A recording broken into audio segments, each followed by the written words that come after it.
તો મહત્વપૂર્ણ સમાચાર સામે આવી રહ્યા છે અરવલ્લીથી કે જ્યાં 108 એમ્બ્યુલન્સમાં આગ લાગવાની આ ઘટના સામે આવી છે।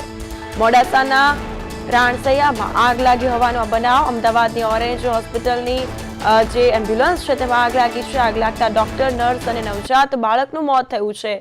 આ સાથે જ મોડાસાના રાણસૈયદ ચોકડી પાસે એમ્બ્યુલન્સમાં આગ લાગવાની આ ઘટના પ્રકાશમાં આવી છે। હચમચાવી દે તેવી આ ઘટના આપ દ્રશ્યો જોઈ શકો છો કે જે આગ લાગતા ડોક્ટર, નર્સ અને નવજાત બાળકનું મોત થયું છે। આગળ બેઠેલા ચાલક અને બાળકના સગાનો બચાવ થયો છે। એક દિવસના બાળકને સારવાર માટે જઈ રહ્યા હતા અને ત્યારે અચાનક આ પ્રકારે ઘટના બની છે। આપ જોઈ શકો છો કે આગ લાગતા ધુમાડાના ગોટે ગોટા જોવા મળી રહ્યા છે। દૂર દૂર સુધી ધુમાડાના ગોટા જોવા મળી રહ્યા છે અને આગ લાગતા જ નવજાત બાળકનું, ડોક્ટર તેમજ નર્સનું મોત થયું છે। આગળ બેઠેલા ચાલક અને બાળકના સગાનો બચાવ થયો છે। આ સાથે વધુ માહિતી માટે અમારા સંવાદદાતા હિતેશ સુતરિયા ફોન લાઈન પર જોડાઈ ગયા છે। તેમની પાસેથી વધુ જાણકારી લઈશું।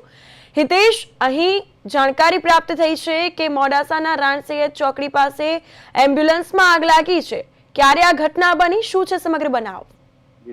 તો વાત કરી છે ગઈ રાત્રે મોડાસા રાણસૈયદ ચોકડી પાસે 3 લોકો જે આગમાં ભડકી ગયા છે। જે એમ્બ્યુલન્સ મોડાસાથી અમદાવાદ જઈ રહી હતી તેની અંદર એક દિવસનું બાળક હતું અને ડોક્ટર, નર્સ સાથે તે એમ્બ્યુલન્સમાં હતા, પણ પરિવાર આગળ બેઠેલો હતો, તે આગળથી કૂદી પડ્યો હતો, તે બચાવ થયો છે અને 3 જણાના મોત થયા છે।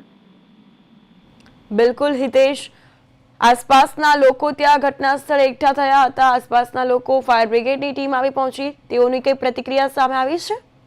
જી ચોક્કસથી વાત કરીએ તો એમ્બ્યુલન્સમાં બેઠેલા જે ડોક્ટર, નર્સ અને એક દિવસનું બાળકનું મોત નીપજ્યું છે અને એક જે મોડાસા નગરપાલિકાની ફાયર ટીમે આજે આગને કાબુ મેળવ્યો છે।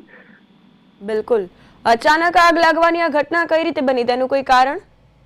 જે કારણ હજુ ચોક્કસથી બહાર આવ્યું નથી। હજુ મોડાસા નગરપાલિકા હજુ તે કામ કરી રહી છે। આગ ઓલવાઈ ગઈ છે, પણ ડોક્ટર રાજ બેરિયા તે હિંમતનગરના જે ભાવિકા મનદ નર્સ અમદાવાદ ઓરેન્જ હોસ્પિટલમાં જે કામ કરતા હતા અને એક દિવસનું બાળક હતું, જે મોડાસાથી બાળકને નાજુક હોવાથી તેને અમદાવાદ લઈ જવામાં આવ્યું હતું। જે એમ્બ્યુલન્સ હતી જે અમદાવાદની ઓરેન્જ હોસ્પિટલની હતી, પણ હજુ આગળનું કારણ બહાર આવ્યું નથી।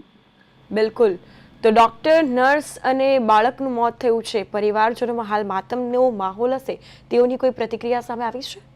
જે ચોક્કસથી હજુ કોઈ સામે આવ્યું નથી। આપણે સંપર્ક કરીશું, આવશે તો આપને જણાવીશું। બિલકુલ હિતેશ, તમામ માહિતી બદલ આપનો આભાર।